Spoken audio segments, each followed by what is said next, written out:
So, good morning or good night, depending on where you are in the world, and welcome to another interview of the Shield Dude on a Couch.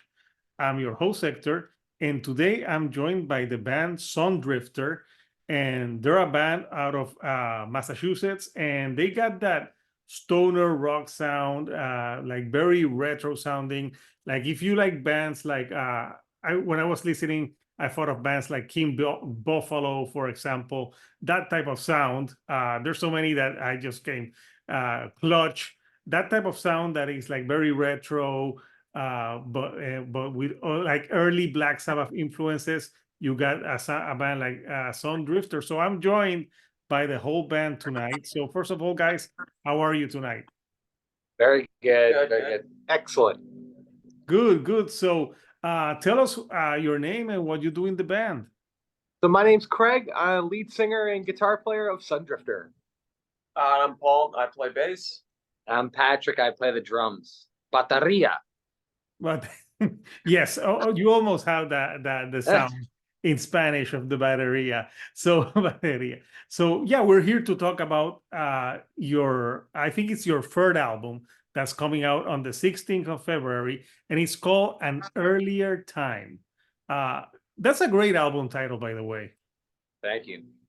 So I was listening to the album, and it's got a little bit of everything with the influences, and I like the song titles. And I was wondering when I was like hearing the album, like wondering if like the songs had like a sequence to them, if there was like a story, because this is called Earlier Time, and type of the name of the songs, I think this is following a story, but I'm not sure. But maybe you can tell us if there are behind it.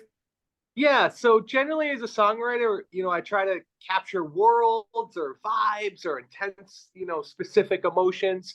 So we didn't really write it in a sequence, but then, you start putting the songs together and then you kind of get the order from there, if that makes sense. Yeah, that makes total sense. Like one of the arching themes, an earlier time with, just we're sort of as a band in the big like prehistoric, like sort of earlier times with advanced ancient civilizations and things, and it has a big spiritual vibe to it as well. So yeah, it didn't, we never kind of sit down and write, A, B, C, D and start thinking in that way. It's more just like we get these songs together as a group and kind of work on them individually, and then they usually sort themselves out order wise. Oh yeah, yeah. I think the sound is pretty cool. So, when you guys started as a band, like, what are your musical influences when you first got together? Like, what made you like gel together to form the band? Yeah, it's a great question because our interests between the three of us are very, very different. So I'm more of from a pop background, more classical traditional structure. My favorite band is Nirvana, and sort of that kind of that 90s scene, Nirvana, Soundgarden, big yeah, big. and then the rest of the guys have different influences. We kind of I kind of listen to everything. I try to play everything too, but the band came together kind of piecemeal. So they were a two-piece before there was a bass in it, and it was a different defined kind of bluesier sound to the band before that, and in the direction they proceeded to go kind of merited getting a bass player, and I was just looking to play more of the instrument. I wasn't gigging on it really.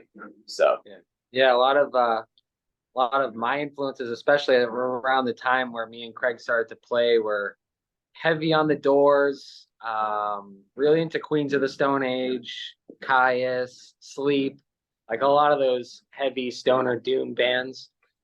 Like King Buffalo, we've played with them here in Boston one time a couple years ago. And I also grew up listening to a lot of punk and hardcore music and playing that style. So three of us kind of came from different backgrounds where we kind of had this heavier, sludgier vibe, but with like soaring melodic vocals over top. And I think that's just like a perfect recipe, Yeah, I like the vocals because sometimes in heavy sludge, sometimes the vocals are not you can hear them that well, but now that the singer said that he likes pop music and pop sensibility, so it makes sense that there's actual singing on the song. So when you guys get together to write the music, what's your writing process like?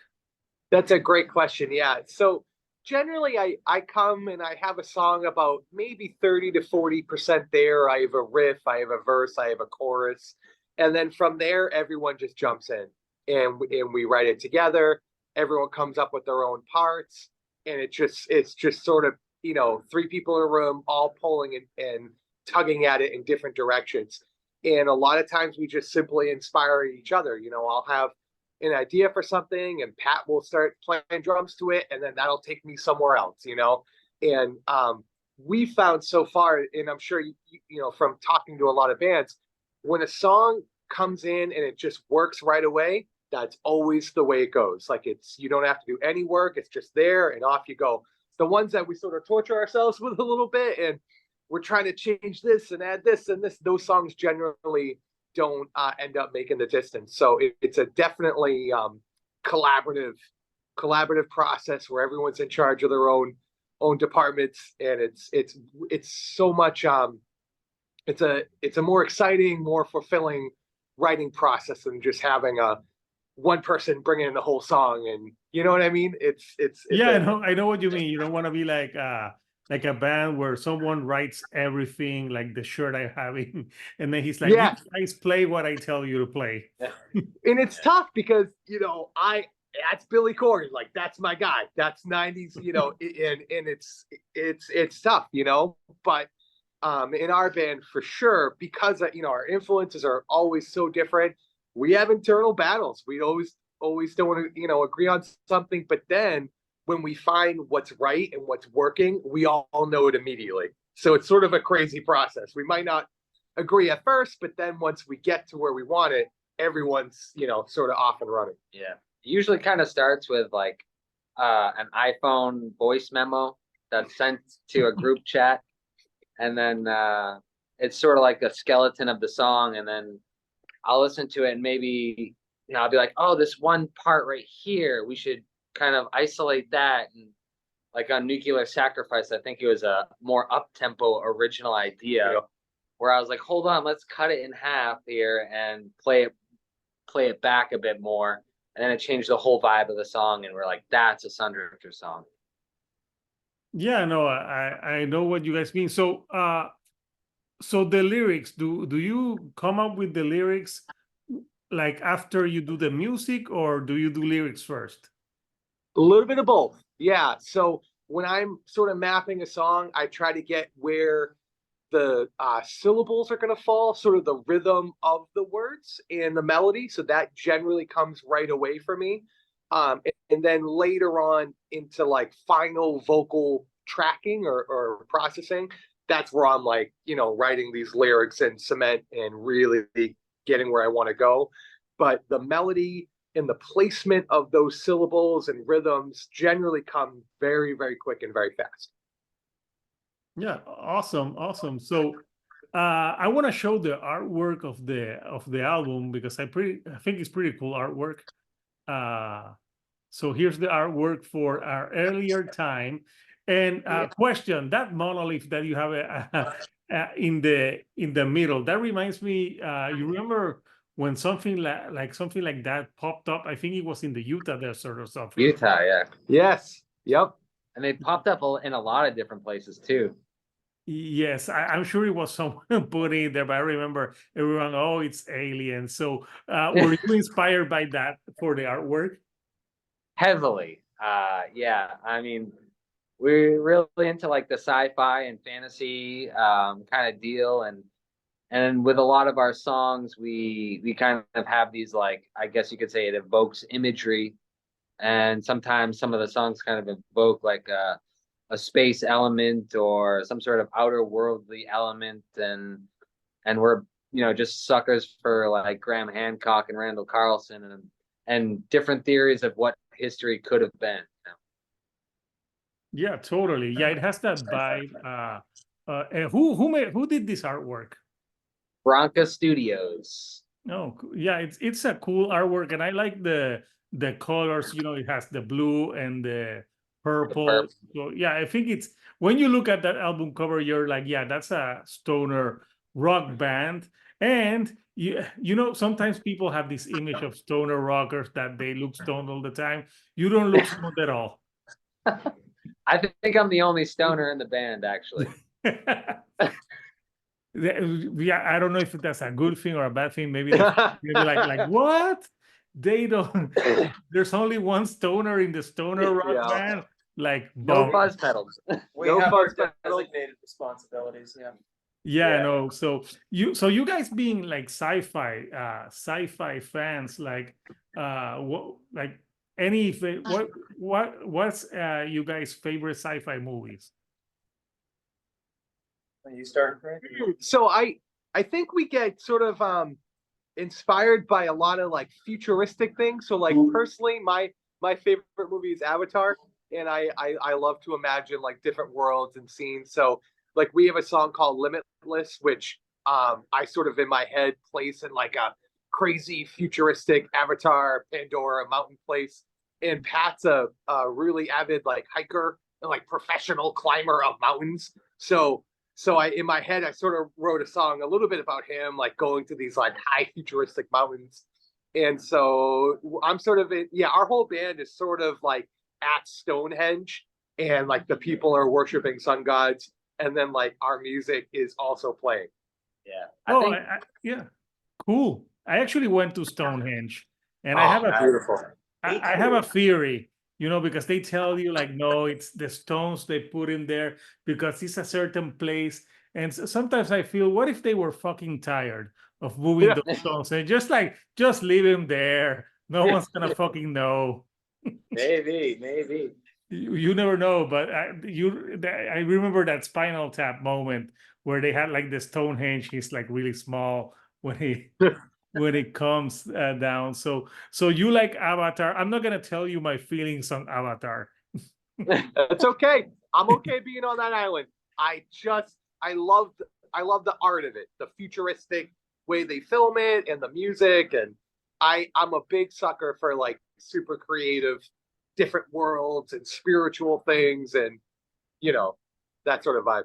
Yeah, I just with Avatar I couldn't get the part that they had sex with their tails. Yep. Yeah, you gotta seal the bond, and that tail has to you have to pull a ponytail and like soul bond with the horse to ride the horse. I will say Avatar 1 is by far was better for me. Avatar 2 was way too depressing with like the kids.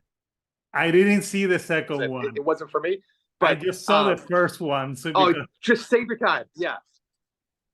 Save your time. Avatar 1 is where it's at, and just when they're doing those like shots of the stars and the trees that light up. There's a tree of souls. Okay, the tree of souls is very important. That's again where an earlier time comes from, is sort of that simpler spiritual approach of people being more connected to the earth and the ancient alien mysteries, and like who built the pyramids, like how did they do it. You stay awake at night thinking about that. It depends on what hour of the History Channel you're watching. Yeah, because exactly, you're watching it in the daytime, they'll say that people and slaves built it. But if you watch at night, aliens, man. Yep. That had to be in there somehow. I haven't, I don't know. It depends on the hour. So let's talk tracks from the record. To me, the standout, I really like, especially the prehistoric liftoff. First, that's a great title, and that's like almost halfway in the album because it's 8 songs, and that one is I think it was like one of the longer tracks, and it's really like spacey and proggy at times. Tell me a little bit about what that song is all about. Yeah, so in one of the Randall Carlson, Joe Rogan podcast sort of deals, they were talking about an asteroid impact theory where huge asteroids hit the icebergs, and then that created like this catastrophic flood through America and shaped America. And I just started thinking about like what it would have been like to be a human during that time. You have family. It's an earlier time, and then all of a sudden, this intense ice thing that's like 1,000 stories tall is now crashing in on you, and you have those sort of final moments where you're looking up to the sky and you're thinking, oh God, I've been defeated again and I'm lost again, but I'm gonna come with you. I'm gonna see where this is going. So the whole scene is sort of a prehistoric liftoff into the next place. Yeah, I would be like, fuck this, I'm running. Like, with that, but yeah, it's a pretty interesting. So Yep. so Good call. Yep. yeah, I would be, I'm out of here. But another song that I really enjoyed, also the second song, Space Exploration, that, you know, it's pretty self-explanatory because it's all about like exploring space and things like that. So for you guys, when you were writing this album, did you have like, which of these songs, to like, if no one has heard some Drifter, which song would you say, like, listen to this song, this is the song that best represents us as a band? Oh, that's going to be different for each of us. Yeah. Why don't you go first? Off of this record, Yes, so for this record. the one song to define us would probably be, I would say probably Limitless. And I think that's just, it kind of accumulates all of our talents. I think it kind of highlights each of us in different ways. And it kind of was the first song after Visitations to really lock in our identity for this record. Awesome. Yeah, I think that song bridges the gap between the last record and this one for sure. And it's kind of hard to tell what the link between this and the next one would be, because a lot of this stuff is in a slightly different direction than the last record. It's less straightforward. But yeah, I guess it's probably Limitless. Yeah, I think Begin Again might Yeah. come for that as well. I guess those are the two. Begin Again. But, Yeah.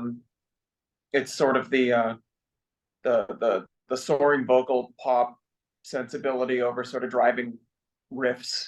They both do that, just in slightly different ways, different tempos. Yeah. Just one of the two. For me, it's space exploration. I think that really summarizes a lot of the album. For me, that song is about finding kind of where you belong. And sometimes, you know, going through life, you have an internal voice that says, man, I'm not where I want to be. I wish I could be here, and I want to find that place where I'm actually myself and I'm who I want to be. And, you know, sometimes we have to take jobs we don't want, or live places we don't want to, or make sacrifices. But, you know, in your dreams, you envision yourself somewhere here. So for me, that song's not as much as about space and planets and stars and stuff, as more just dreaming of a bigger possibility and exploring that frontier. Yeah, interesting. It reminds me, I read this series of books a few years ago called it was the Bobbyverse. I don't know if you read it, but it's like a sci-fi trilogy. And so the main character, Bob, he dies after like a car hits him, but his subconscious is put into another like avatar or like another like an AI, and Yep. then he lives eternally. And the Bobbyverse is like formed, and there is like it's like humor but with space exploration. So Yeah. I think you would dig it. I remember reading it, and it had some humor in it as well. So which I think it's important. So so you're ready. The album is gonna be out in a few weeks. What are the plans, like the future plans for some Drifter right now? Future plans for Sundrifter. Well, I think in the immediate future, I think it's just getting this record out. I think we're gonna have a new single next week, early next week. With What's a video gonna be the single? Limitless. Oh, okay, cool.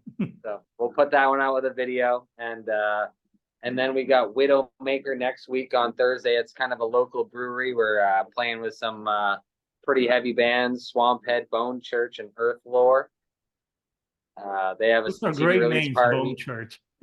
Yeah, But and then we got a record release coming in March, and that'll be really fun. So got some regional dates in New England, and hopefully 2024 brings us some broader horizons around the United States. Yeah, of course. It would be like the song Limitless. Exactly. Like going, and plus this type of music, I think it's really, there's a really loyal following to this type of like style. And I like it that you can understand the singing, because Yeah. there's sometimes like there's some metal bands that there is like, I like to hear what they're singing, and I like sing-alongs. I think because like we grew up in the 90s, and Yes. I think that's like an important thing of the 90s. And a lot of people forget that metal, there used to be singing. And now, Yeah. and they're saying like, oh, they're singing because that's how it started. Like, listen to Black Sabbath. Right.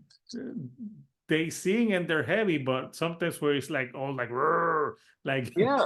like I want some singing. So Right. yeah, so I'll put the link so people can get. I know you're gonna release some variants in some vinyl. I'm guessing like very trippy colors, right? Yeah, some purple and blue. Some purple and blue. Yeah, I remember. I have that Last King Buffalo one that they put out, and I bought it. And I talked to the band here. So when I was, Very cool. yeah, like it would make sense for you, like the two of you guys touring. It would make sense. Like this. Heavily agree. Yeah, it would be like a great concert for people. So when you're when you're doing like album titles, how do you vote on album titles? Because obviously An Earlier Time is a great album title. I just, that one just came up, and Kinda came. it just, The yeah. lyric content, it was like that lyric in space exploration, and it kind of pops out at that right time during track 2 where the listener will go, oh, there it is, so be on the listen out for that.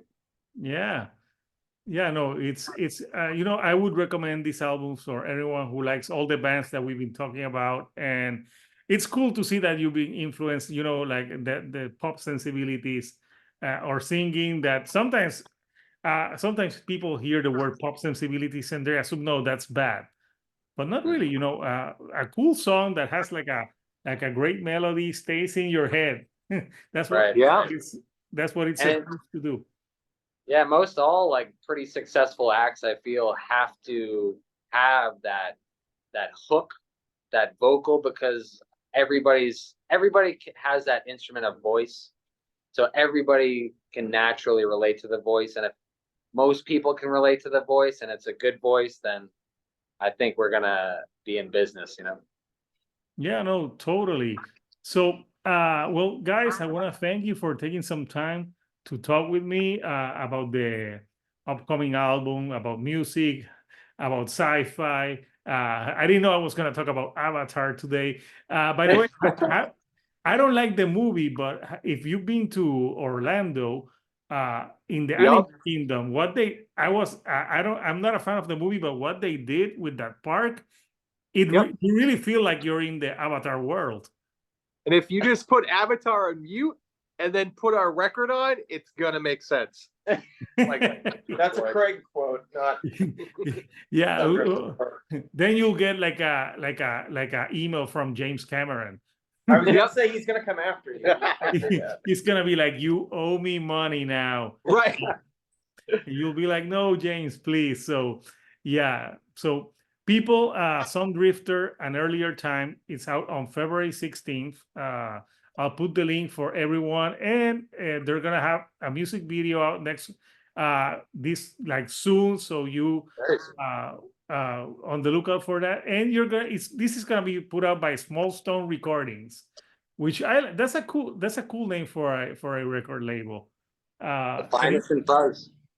Yeah, it goes with the style of music that you guys play. So anything you like to say to the people before we go? No, we're just so excited to release this new album, and we want to get it to as many people as we can and keep meeting new people in the community. And we're very, very excited to get going.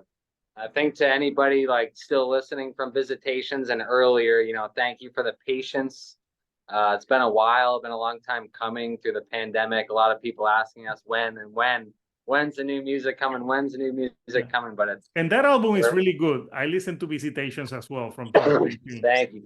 Yeah, I like to listen to the old stuff just to get a feel, and it has similar qualities, but I think on this one you went more.